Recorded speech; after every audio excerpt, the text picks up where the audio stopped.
Good morning students. आज की class में हम स्टार्ट करेंगे लेक्चर 3, जिसमें हम टॉपिक कवर करने वाले हैं। 2 टॉपिक हम पढ़ेंगे इसमें। इससे पिछला लेक्चर आपने नहीं देखा हो तो ज़रूर देखिएगा, क्योंकि उसमें हमने डिस्कस किया था टाइप्स ऑफ केमिकल रिएक्शन, और उसमें लास्ट था ऑक्सीडेशन और रिडक्शन रिएक्शन। तो ऑक्सीडेशन और रिडक्शन रिएक्शंस के कुछ एप्लीकेशंस होते हैं जो कि हम डेली लाइफ में यूज़ करते हैं। उन्हीं में से 2 एप्लीकेशन हैं जो आपको अपने सिलेबस में पढ़ने हैं। पहला है रस्टिंग ऑफ आयरन और दूसरा है रेंसिडिटी। तो चलिए आज स्टार्ट करते हैं। जो टॉपिक हम कवर करने वाले हैं वो हैं आपका effects of oxidation reactions in everyday life, यानी कि आपके डेली रूटीन में, डेली लाइफ में ऑक्सीडेशन रिएक्शंस की क्या एप्लीकेशंस हैं या क्या इनके उपयोग होते हैं। तो इसमें हम पढ़ेंगे रस्टिंग ऑफ आयरन, इसके बाद मेथड्स टू प्रिवेंट रस्टिंग, यानी कि रस्टिंग को आप कैसे रोक सकते हो, then rancidity and methods to prevent rancidity. Oxidation का मेटल और फूड पर एक बहुत ही डैमेजिंग इफ़ेक्ट होता है। जब मेटल में ऑक्सीडेशन रिएक्शन होती है तो उसे हम बोलते हैं कोरोजन ऑफ मेटल्स, एंड जब फूड में ऑक्सीडेशन रिएक्शन होती है तब हम उसको बोलते हैं rancidity of food. Corrosion of metals यानी कि धातुओं का संक्षारण। सिंपल वर्ड में क्या है कि जब मेटल या धातुओं के ऊपर एटमॉस्फेरिक एयर और मॉइस्चर की केमिकल रिएक्शन होती है तो इसमें कोरोजन होने लगता है। जैसे आपने नोटिस किया होगा, यदि हम लोहे के ऊपर पानी डाल दें और अगर वो खुले में रखा हुआ है तो एटमॉस्फेरिक एयर भी मिलेगी, और एयर में से उसको क्या मिलेगा, ऑक्सीजन मिलेगा। तो वो जो मेटल है आयरन का, ये ऑक्सीजन और मॉइस्चर के साथ केमिकल रिएक्शन करके इसमें कोरोजन होने लगता है। आपने देखा होगा कि कुछ टाइम बाद जो मेटल है उस पर ब्राउन कलर का एक रस्ट बनने लगता है। इसको हम बोलते हैं रस्टिंग ऑफ आयरन, और यही प्रोसेस क्या है, कोरोजन ऑफ मेटल्स। जब कोरोजन आयरन में होता है तब हम उसको बोलते हैं रस्टिंग ऑफ आयरन। लेकिन जो कोरोजन की प्रोसेस है वो और भी मेटल्स में देखने को मिलती हैं, जैसे कि कॉपर में भी देखोगे आप सिल्वर में भी देखो। नेक्स्ट हम देखते हैं रस्टिंग। तो कोरोजन ऑफ आयरन, इसी को हम क्या बोलेंगे, रस्टिंग बोलेंगे। जब आयरन के ऊपर एयर और मॉइस्चर की केमिकल रिएक्शन होगी तो उसके ऊपर एक ब्राउन कलर का सब्सटेंस डिपॉजिट हो जाता है, और इसको हम बोलते हैं रस्ट या फिर जंग लगना, लोहे पर जंग लगना, जो कि आप सभी ने देखा होगा। केमिकल रिएक्शन की बात करें तो केमिकल रिएक्शन हम कुछ इस तरीके से लिखेंगे। जब आयरन की केमिकल रिएक्शन होगी ऑक्सीजन की प्रेजेंस में वाटर मॉलिक्यूल के साथ, तो हमें मिलता है आयरन ऑक्साइड। कोरोजन के कारण काफ़ी डैमेज इफ़ेक्ट देखने को मिलते हैं, जैसे कि हमारी जितनी भी बिल्डिंग्स हैं, ब्रिजेस हैं, शिप्स हैं, कुछ मशीन्स हैं, जो भी आइटम मेटल के बने हुए हैं या जो भी आइटम आयरन के बने हुए हैं, इनमें कोरोजन आपको देखने को मिलेगा।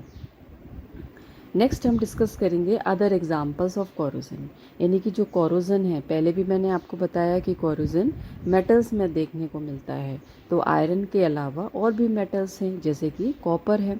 कॉपर की केमिकल रिएक्शन जब कार्बन डाइऑक्साइड के साथ में होती है तो आपने कभी घर में नोटिस किया होगा कि जो कॉपर है वो एक ब्राउन से कलर में शिफ्ट हो जाता है। आप फोटो में देख पा रहे हैं, ऊपर कॉपर का कोई हमारा बर्तन है, और जब इसको हम एयर की प्रेजेंस में रखते हैं तो ये धीरे धीरे इसका कलर फेड हो जाता है, एक ग्रीन कलर का आपको दिखने लगता है, क्योंकि इसमें क्या फॉर्मेशन होगा, कॉपर कार्बोनेट। इसी तरीके से हम नेक्स्ट एग्जांपल डिस्कस करेंगे सिल्वर का। सिल्वर काफ़ी शाइन करती है, लेकिन जब हम इसे एयर की प्रेजेंस में खुला रखेंगे तो काफ़ी टाइम बाद आप देखोगे कि इस पर कुछ अलग सी ब्लैकिश लेयर जम जाती है। तो इसमें क्या होगा कि ये जो सिल्वर है ये सल्फर से रिएक्शन करेगा और सिल्वर सल्फाइड बना लेता है, जिसके कारण इसका कलर इस तरीके से चेंज हो जाता है। रस्टिंग को रोकने के लिए हम कुछ मेथड्स का यूज़ करेंगे, जिनमें से काफ़ी सारे मेथड्स ऐसे हैं जो आपने डेली लाइफ में यूज़ भी किए हैं।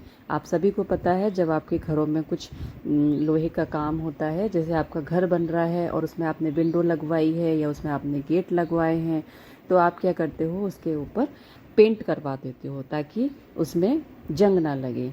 तो रस्टिंग को रोकने के लिए पहला काम हम क्या करते हैं, जो भी हमारा आर्टिकल है या जो भी हमारा फर्नीचर है, जो भी मशीन है, विंडो ग्रिल्स हैं, इनके ऊपर हम पेंट करवा देते हैं। दूसरा है कि या तो हम इसके ऊपर ग्रीजिंग करवा दें या ऑयलिंग करवा दें। एंड नेक्स्ट आपका है गैल्वनाइजेशन।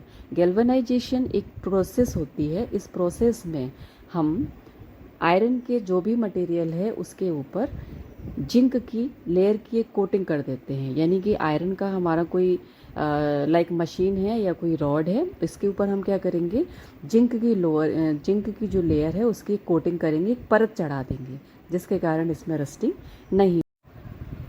ऑक्सीडेशन प्रोसेस का नेक्स्ट एग्जाम्पल है रेंसिडिटी। रेंसिडिटी भी हमें डेली लाइफ में देखने को मिलता है।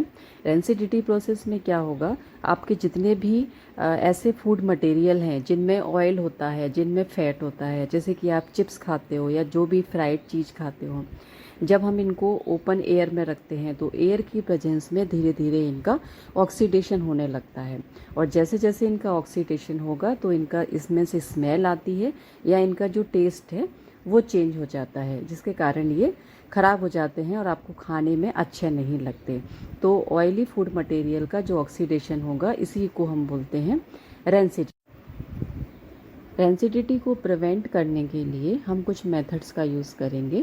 पहला, एडिंग एंटीऑक्सीडेंट, यानी कि हम हमारा जो भी फूड मटेरियल है उसमें कुछ एंटीऑक्सीडेंट ऐड कर देते हैं। एंटीऑक्सीडेंट ऐसे केमिकल होते हैं जो कि ऑक्सीडेशन की प्रोसेस को कम कर देंगी, या तो रोक देते हैं या फिर स्लो कर देते हैं। केमिकल्स जैसे कि BHA यानी कि butylated hydroxy anisole and BHT butylated hydroxy toluene, ये केमिकल्स वह केमिकल्स हैं जो कि ऑक्सीडेशन की प्रोसेस को स्लो कर देते हैं। तो जब हम अपने फूड मटेरियल में इन एंटीऑक्सीडेंट को ऐड करेंगे तो हम रेंसिडिटी को स्लो कर सकते हैं। नेक्स्ट, नाइट्रोजन गैस का यूज़ करके, जब हमारे जो फूड मटेरियल होते हैं, जैसे कि आप पोटैटो चिप्स वगैरह खाते हो या कोई दूसरे भी चिप्स खाते हो, तो इनकी जब पैकिंग होती है तो इनके पैकेट में नाइट्रोजन गैस फिल कर दी जाती है। इस नाइट्रोजन गैस से क्या होगा कि ये रेंसिडिटी की प्रोसेस को कम कर देगा, यानी कि इससे फैट का ऑक्सीडेशन स्लो हो जाएगा। तो आपका जो फूड मटेरियल है वो लॉन्ग टाइम तक यूज़ करने के लिए आप उसको यूज़ कर सकते हो। एयर टाइट कंटेनर्स, रेंसिडिटी को प्रिवेंट करने के लिए जो हमारा फूड मटेरियल है उसको हम एयर टाइट कंटेनर में रख सकते हैं। एयर टाइट कंटेनर में रखने से जो एटमॉस्फेरिक ऑक्सीजन है उसका एक्सपोजर कम होगा, तो हमारा फूड मटेरियल जो भी है उसका ऑक्सीडेशन भी कम होगा। नेक्स्ट है रेफ्रिजरेशन, यानी कि हम अपने फूड मटेरियल को रेफ्रिजरेटर में लो टेम्परेचर पर रखेंगे, जिससे कि ऑक्सीडेशन की प्रोसेस स्लो हो जाती है। एंड लास्ट आपका है कि जो सनलाइट है उससे हम हमेशा दूर रखें। जब भी हम अपना फूड मटेरियल लाइट से दूर रखेंगे, यानी कि उसको डार्क और कूल प्लेस में स्टोर करके रखते हैं, इससे ऑक्सीडेशन की प्रोसेस स्लो हो जाती है। तो ये कुछ मेथड्स हैं जिनसे हम रेंसिडिटी को रिड्यूस कर सकते हैं। थैंक यू स्टूडेंट्स, आगे की क्लास में मिलेंगे एक next topic balance of chemical equation के साथ। जब तक के लिए गुड बाय। अगर आपको वीडियो पसंद आया हो तो लाइक, शेयर एंड सब्सक्राइब ज़रूर करें। Thank you so much.